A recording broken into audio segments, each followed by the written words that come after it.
minute here while By the we way, do just to clarify the things, segments. I'm Marty and this is Grace. This is my day to do the introduction, so we almost skipped them.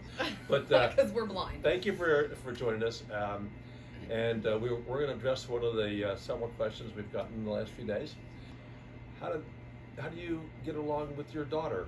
That's not the question. Oh, isn't that? Oh, the question is not how do you get along with your daughter. The question, great, I guess.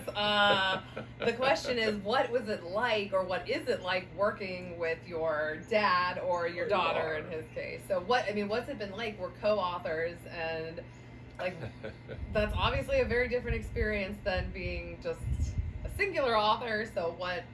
And I'm very I have never asked you this question, so I have no idea how you're gonna. Well, I don't either. I got to be careful here because we're not done yet. So exactly. Yeah, as I have thought about this over the course of the past 2 years, and we almost need to bring Sandra into the discussion. Yeah, I was because thinking the same thing. There really have been three. And Sandra is our publisher and editor. And she brings a whole new world of knowledge to this that neither one of us. Yeah, it's kind of a trinity of input. I kind of brought the story to the table, or the stories, along with some of the humor, and you've done a great job in bringing it up to date, making it more readable. And Sandra's done a great job at the kind of the overview of saying how does this whole thing flow from beginning to end. And she knows the theory behind storytelling, and she knows where every comma, every period. She knows what a dangling modifier is. Like Sandra, I don't even know what that is, but I'll try to fix it. But yeah, we try to fix them. She's been very crucial to the writing process. But to me, I feel like the question's a little tricky because initially we were working completely separately. When you wrote the original notes in your journal, I was nowhere to be found. I mean, you did it all on your own, and then 20 years later or 15 years later, when I found your notes, I took it and I worked on it for years on your own, on my own, rewriting it. Like we did. So it was funny because initially there was no collaboration whatsoever, and it for the wasn't. First 28 years, that's right. I mean, none. I don't even know if you knew I was rewriting your stories. I probably wouldn't have wanted you to do it. It was meant to be a hidden private memoir, private journal. But then you got a publisher. And then I found a publisher, and that is when everything changed.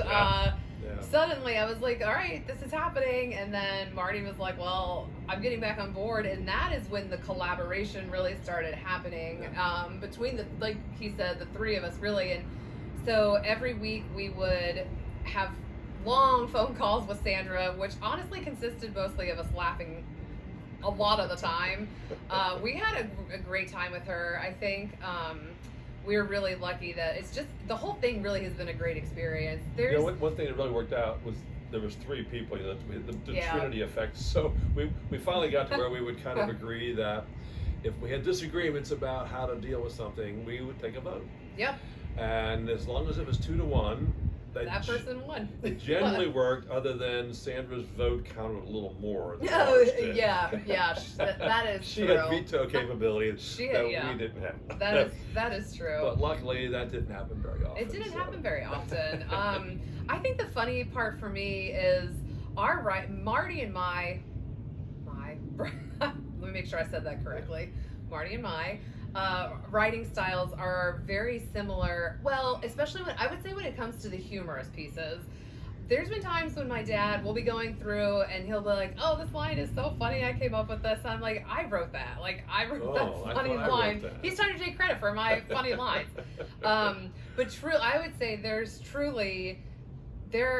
you would read the book and you would never be able to say, "Oh, Marty wrote that" or "Grace wrote that." I mean, it's which I guess I probably, as our debut book, I don't realize how probably rare that is that two people could work so closely and deeply on a book, and you can't tell, you would never know who wrote it. And I think amazingly, I think that is true, but I do think our styles are different. I think they're,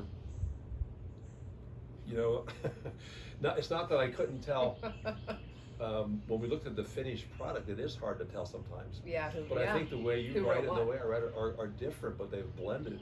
Mm-hmm. to come out with a better, product because of the two different styles of input that have blended well. That's true. And and Sandra, the same thing. She's got a different style as well. Yeah. And the three have kind of it's worked out. Yeah, it has worked out. I will say one thing that I added to the book that was not there were little fun facts.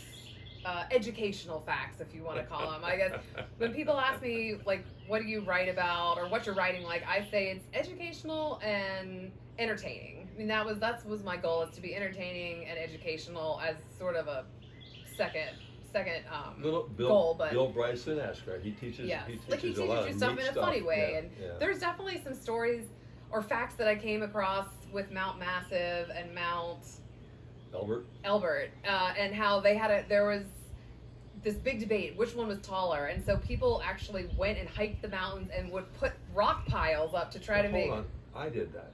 He thinks he did, but he didn't because I did. I wrote that. No, that's so not true.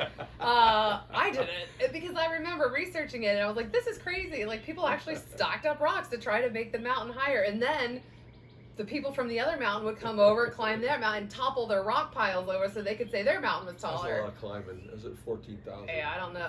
Yeah, that's a good point. I mean, these are they're the highest mountains in Colorado. Yeah, Mount Elbert is, yeah. Yeah, so, anyways, that's just a really cute, funny story that I tried to add, like, cute, funny, fun, true facts like that into the book. Well, and to me, I mean, I don't think we ever really got into a huge disagreement about anything. Every once in a while, I think you or Sandra wanted to take something out that I felt very strongly about. And I will say, I mean, we would do like the 2-1 vote, but I feel like if somebody was really passionate about something has to stay in, then usually it stayed in, it usually did, or came out. I mean, whichever way. Well, keep the comments and questions coming. We love them, and we appreciate your helping us out.